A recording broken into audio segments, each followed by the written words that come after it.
Novas e supernovas são estrelas variáveis intrínsecas, também chamadas de variáveis eruptivas, ou variáveis cataclísmicas. Por que variáveis cataclísmicas? Porque elas representam explosões tão grandes na estrela que nós associamos ela a cataclismas estelares, né? E em 1931, Bard e Zwicky descobriram que existem duas categorias de novas. Uma frequente e de luminosidade menor, e outras mais raras de luminosidade extremamente grande. Então eles chamaram a estas de luminosidade extremamente grande, chamaram de supernovas. A partir daí, então, essas estrelas novas passaram a ter essas duas denominações. E mais tarde percebeu-se que as novas poderiam ser subdivididas entre novas e novas anãs. Temos aqui a curva de luz de uma nova, chamada Nova Sagitário, que explodiu no ano de 2012. Ao longo de cerca de 10 dias, a estrela, inicialmente muito fraca, aumentou rapidamente de brilho até atingir o máximo, rapidamente começou a decair e depois continuou decaindo mais lentamente, certo? Estrelas novas são cataclísmicos, mas não são catastróficos. Elas não destroem a estrela. Tanto assim que muitas novas são novas recorrentes. Elas podem explodir dessa maneira e 10 anos depois explodir de novo. E 10 anos mais tarde, mais uma vez. E assim por diante. São novas recorrentes. Portanto, novas, a explosão de uma nova não destrói o sistema. Tá? O que nós imaginamos que seja uma estrela nova?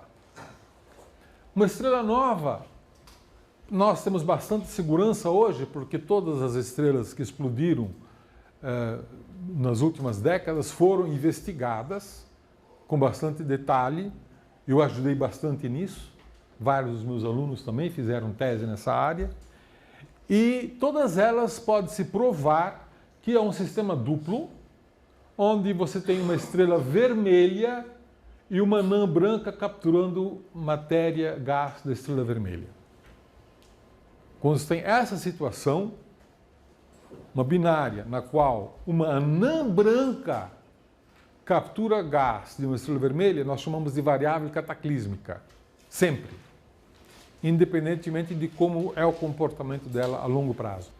Anãs brancas, vocês sabem, são estrelas mortas. Mas uma anã branca que captura gás, ela pode brilhar. Não a anã branca, e sim o disco. Porque esse gás está caindo sobre a anã branca. Nesse processo transforma a energia gravitacional em energia cinética, energia térmica, energia radiante. E essa radiação escapa. Então o que você vê aqui é a luz do disco de gás, que está brilhando muito mais do que a anã branca. Você não vê a anã branca. Ela está lá no centro, você não vê. A luz que você enxerga vem do disco. Mas o que acontece com a anã branca? A anã branca é composta essencialmente de carbono. Algumas têm muito hélio, outras têm oxigênio, neônio, mas a maioria é composta essencialmente de carbono. Quando ela captura gás de uma estrela vizinha, esse gás é o quê? É rico em hidrogênio. Esse gás é rico em hidrogênio. Então você tem uma anã branca capturando hidrogênio. E lembre-se, hidrogênio é combustível, né? O hidrogênio vai produzir um ciclo de combustão, de detonação termonuclear. Aonde? Na superfície da anã branca. Na superfície da anã branca. É isso que pode detonar e explodir. Tá? Não afeta o interior da anã branca, é apenas a superfície, porque foi lá que foi acumulado combustível. Né? E aí, então, você tem um fenômeno aqui desse tipo. Né? A estrela vermelha que jogou gás lá para dentro, formou esse disco e, de repente, há uma reação termonuclear explosiva na superfície da anã branca. E ela explode jogando 1/1000 da massa solar, tipicamente 1/1000, para o espaço, mas com velocidades de 1.000, 2.000 quilômetros por segundo. Uma velocidade muito grande. Né? Uma outra categoria que foi descoberta mais tarde são estrelas chamadas novas anãs. Novas anãs, elas inicialmente eram consideradas novas, no entanto, percebeu-se que a amplitude é de apenas 4 magnitudes, às vezes 5 magnitudes, às vezes 3 magnitudes, e a recorrência é muito rápida. Elas podem explodir uma vez por mês, uma vez a cada 2 meses, e assim por diante. E a explosão dura uma semana, 5, 7, 10 dias. Né? Essas são chamadas de novas anãs. Sabe-se hoje que as novas anãs, elas não são explosivas. Elas não são explosivas. As novas anãs ocorrem porque a estrela vermelha joga matéria para a anã branca e ela forma apenas um anel. Toda a matéria é acumulada em torno do anel, em cima desse anel. Tá? Até que esse anel tenha tanta massa que ocorre uma instabilidade e essa massa é jogada para dentro, formando um disco, que é então capturado pela anã branca. E aí toda essa energia gravitacional é liberada e esse disco brilha durante tempo suficiente até que esse anel seja esgotado. E aí o disco é destruído e volta a acumular matéria no anel. Novas anãs não são explosões termonucleares. São aumentos do brilho devido à energia gravitacional exclusivamente. Né? Diferentemente, portanto, das novas clássicas, onde a superfície de uma anã branca é detonada. Né? Agora, uma supernova é um animal completamente diferente. E posso dizer desde já que supernovas, além de cataclísmicos, são também catastróficos, porque destroem a estrela. E vocês vejam que aqui nós temos a galáxia NGC 4526 e aqui nós temos uma supernova. A supernova, no máximo de brilho dela, ela tem uma luminosidade que até chega a ser comparável com a galáxia inteira. Então, uma supernova, no máximo de brilho, pode brilhar tanto quanto 100 bilhões de sóis. Tá? Isto é uma quantidade de energia fenomenal. Como é que ocorre uma supernova? Por que ocorre uma supernova?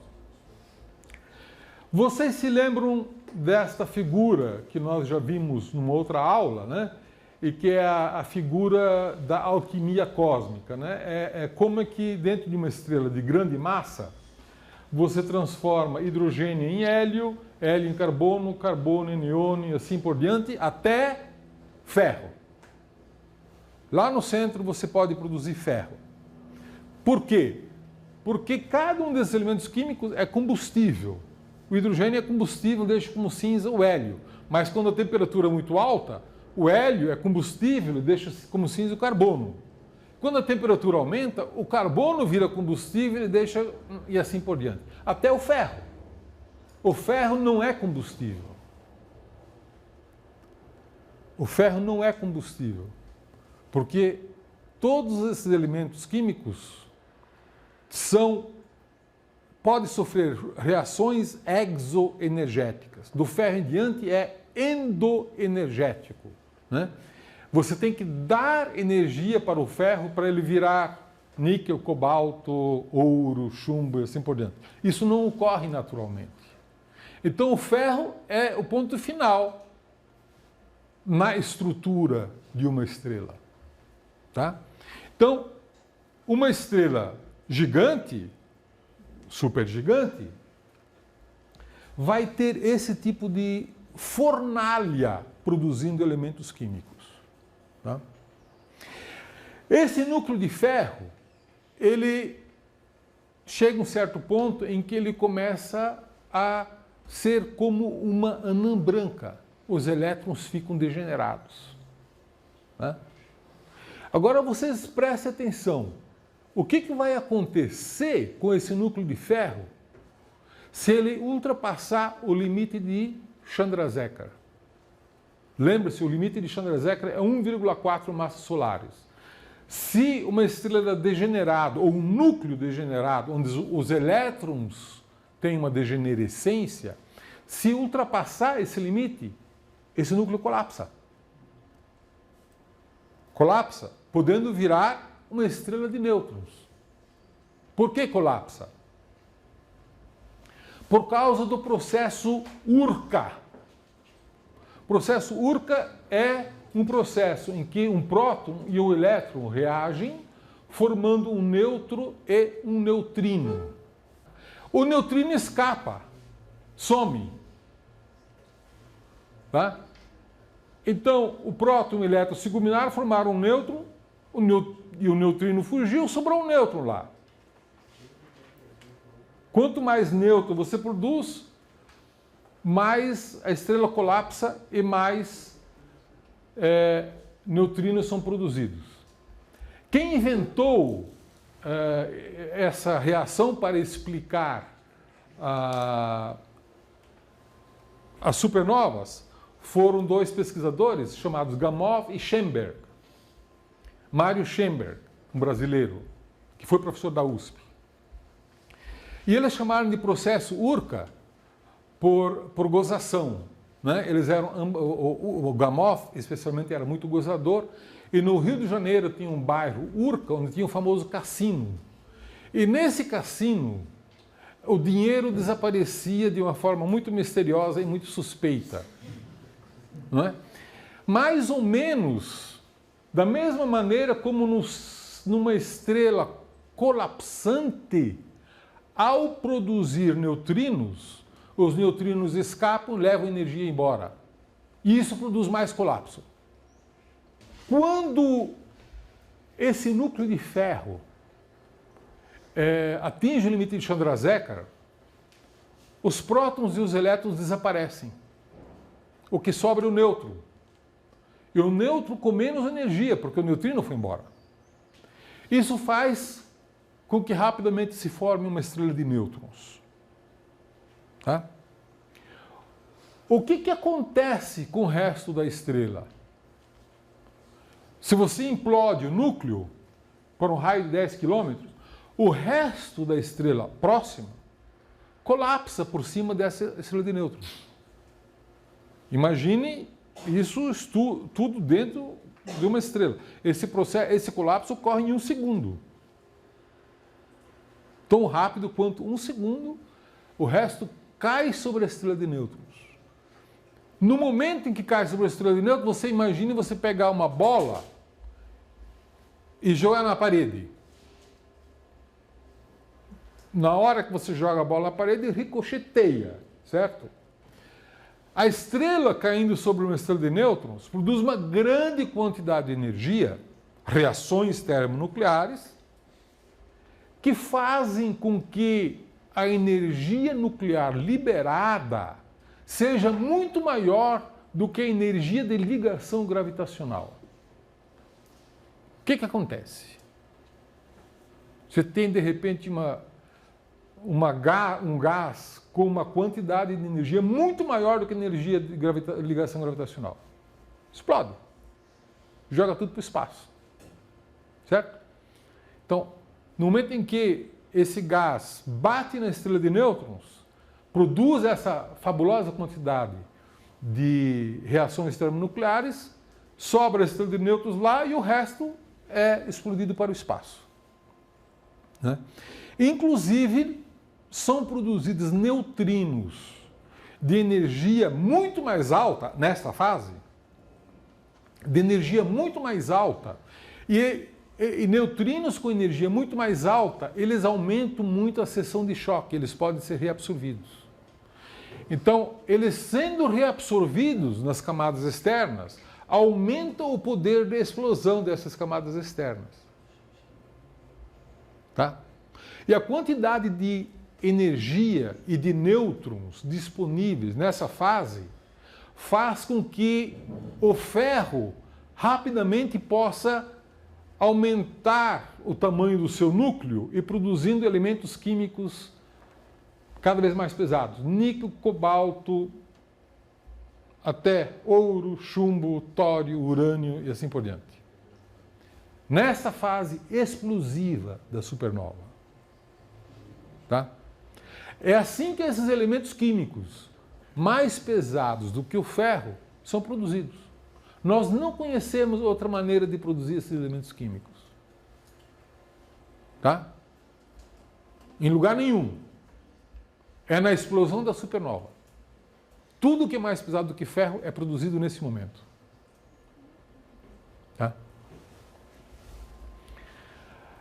Esta reação explica tão bem por que supernovas existem, que ela passou a ser imediatamente tomada como verdadeira, né? Mas somente em 1987, quando explodiu a supernova 1987A, na Grande Nuvem de Magalhães, que os neutrinos foram detectados pela primeira vez. Essa supernova fez com que os neutrinos fossem detectados em laboratório aqui na Terra, tá? No momento da explosão. De qualquer maneira, o processo Urca, né, que é essencialmente essa reação, aliado ao fato de que os neutrinos produzidos nesse processo de neutronização, produção de nêutrons, né, podem escapar, levando a energia embora, que amplifica o colapso. E isso detona a explosão de uma supernova, né? Vejam, na figura anterior nós tínhamos lá todos os elementos químicos sendo queimados e lá no centro nós tínhamos um núcleo de ferro, né? Esse núcleo de ferro então colapsou, produzindo uma estrela de nêutrons, né? E o resto da estrela caiu sobre essa estrela de nêutrons, gerando uma grande quantidade de energia e fazendo que finalmente a estrela explodisse inteiramente. Faz com que a estrela exploda inteiramente, né? Essa explosão ocorre jogando para fora toda a estrela, menos a massa da estrela de nêutrons, que é 1,37 massa solar. Nós já vimos isso, né? Cerca de 1,4 massas solares.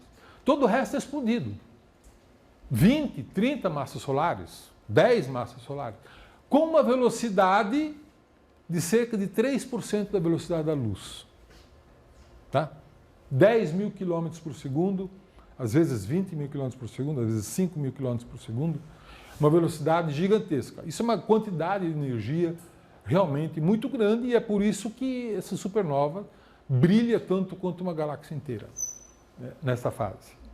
A nebulosa do Caranguejo, que foi registrada pelos chineses no ano de 1054, também foi registrado pelos astrônomos árabes, né? Era visível durante o dia, né? E hoje tem esse resto que é visível no óptico e aqui no óptico mais o raio-x, né? E lá no centro tem uma estrela de nêutrons, tem um pulsar, que gira com um período de 33 milissegundos. Aqui tem uma outra imagem de raio-x feita pelo Chandra, que é um satélite da NASA, da supernova N132, que é uma supernova da Grande Nuvem de Magalhães, uma outra galáxia, né? E produziu essa estrutura aí meio assimétrica, não é? Nem todas são muito simétricas, não é? A Via Láctea estima-se que tenha da ordem de uma supernova por século, em média. A cada 100 anos, em média, explode uma supernova. As duas últimas supernovas da Via Láctea, uma explodiu no ano de 1572 e que foi registrada pelo Tycho Brahe. E, alguns anos depois, Kepler observou uma supernova. 1604 foi a supernova de Kepler, e esta é a imagem da supernova de Kepler, a imagem raio-x atual, né? Feita também pelo Chandra, da NASA. Faz 410 anos que não explode uma supernova na Via Láctea, onde explode uma supernova, em média, a cada 100 anos. Faz 410 anos que não explode uma.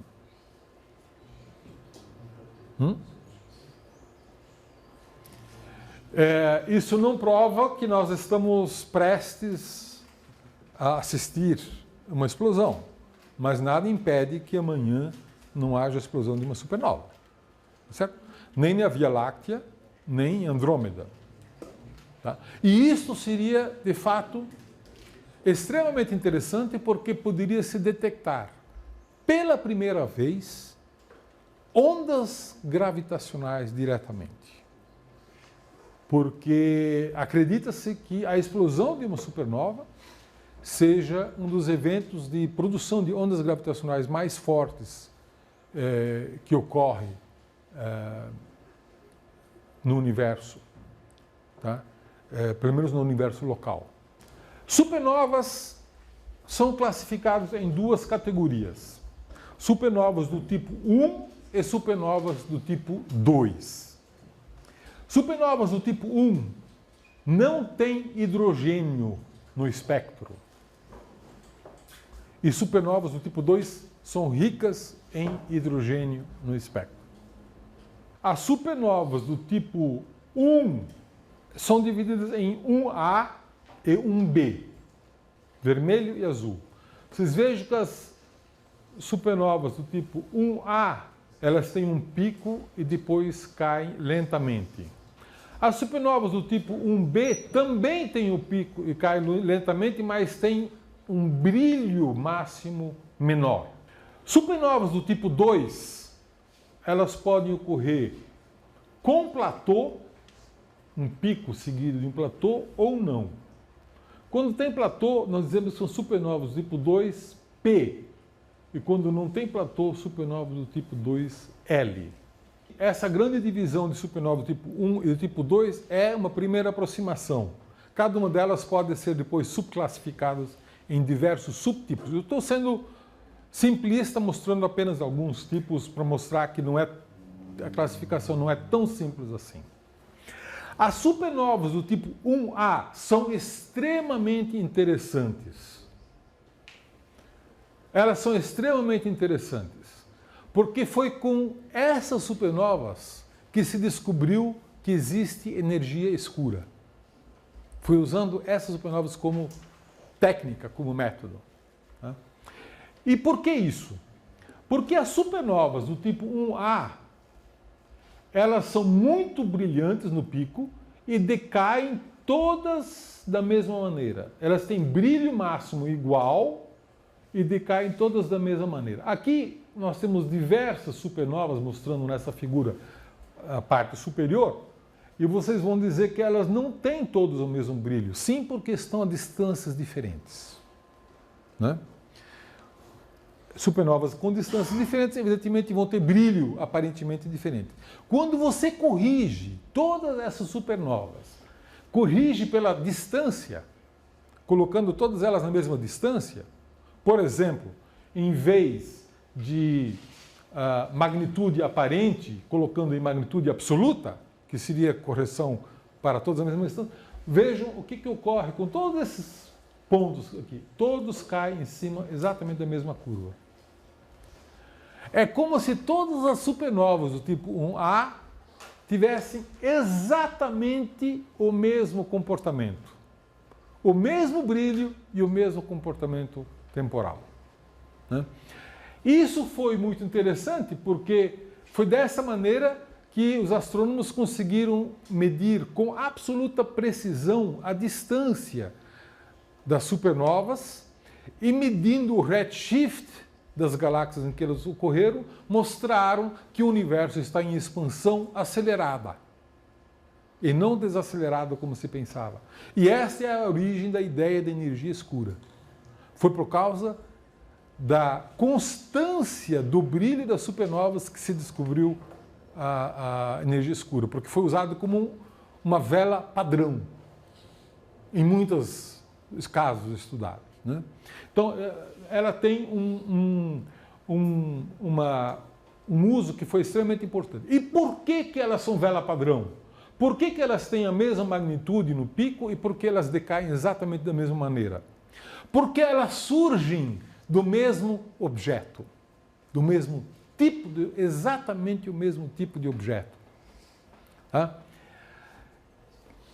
Novamente, vamos nos referir aqui a uma figura que representa uma variável cataclísmica. Isso é uma concepção artística de uma variável cataclísmica. O que ocorre se essa anã branca capturar matéria, gás, de tal maneira que ela ultrapassa o limite de Chandrasekhar, 1,4 massas solares? A anã branca implode, se transformando prótons em nêutrons, né?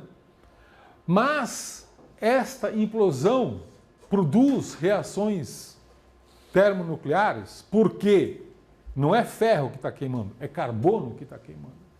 E carbono, quando queima, libera muita energia. Carbono é um elemento exoenergético. E esta explosão do carbono se propaga rapidamente para a anã branca inteira e faz com que a quantidade de energia produzida naquele momento, naquele instante, muito rápido, seja maior do que a energia de ligação gravitacional da anã branca. O que vai ocorrer? Vai tudo para o espaço. A anã branca inteira. Tá? Então, ao explodir uma anã branca de carbono com 1,4 massas solares, produzindo uma supernova do tipo 1A, todas as supernovas vão ter exatamente a mesma luminosidade e o mesmo comportamento. Porque eles surgiram do mesmo tipo de estrela, com a mesma massa e a mesma composição química. Correto? Não há razão para ser diferente. E é por isso que elas são vela padrão.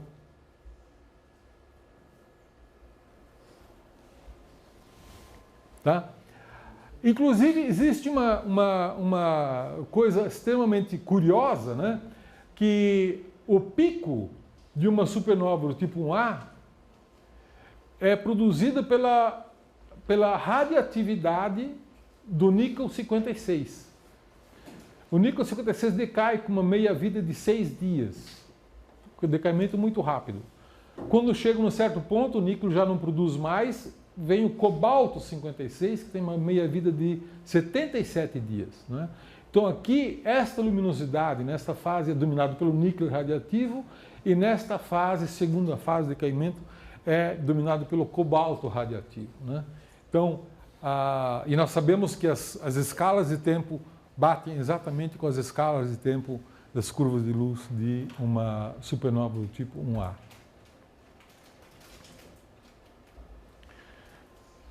Ok, a supernova do tipo 2, ela não é uma vela padrão como a supernova do tipo 1A. Por quê? Porque as supernovas do tipo 2, elas podem se originar de estrelas muito diferentes. Por exemplo, imagine que uma estrela de 10 massas solares vai explodir, ou imagine que uma estrela de 30 massas solares vai explodir. Não há razão para que essas explosões sejam iguais. Elas são muito diferentes. Né? Mas não é só a massa de uma estrela que vai influir na maneira da estrela explodir. Também a composição química vai influir. Também vai influir se ela está ou não num sistema binário. Se ela está ou não no sistema binário faz com que a evolução dela seja muito diferente. Né? Por exemplo, se ela está num sistema binário, ou se ela for uma estrela de massa muito grande, ela pode perder todo o envelope de hidrogênio antes de ela se transformar em supernova. Então, quando explodir o que sobrou, essa supernova não vai ter hidrogênio. E nós vamos classificá-la como uma estrela do tipo, uma supernova do tipo 1, mesmo sendo uma estrela de grande massa que vai explodir. Mas não é do tipo 1A, ela vai ser do tipo 1B ou do tipo 1C, que são animais totalmente distintos. Não tem hidrogênio, mas a curva de luz é muito diferente. Tá? Quando é uma estrela de alta massa que perdeu seu envelope de hidrogênio. Então, quando você tem uma anã branca que explode, você tem uma história perfeitamente previsível. Quando não é uma anã branca, você pode ter uma variedade, uma diversidade de explosões muito grandes. E cada supernova vai ser diferente da outra. Por quê? Porque a estrela progenitora teve uma história diferente de todas as outras. Porque tem muitos caminhos que levam à explosão. Né? Então, são duas grandes categorias de supernovas. As 1A e o resto. Né? E o resto pode ser muito diversificado.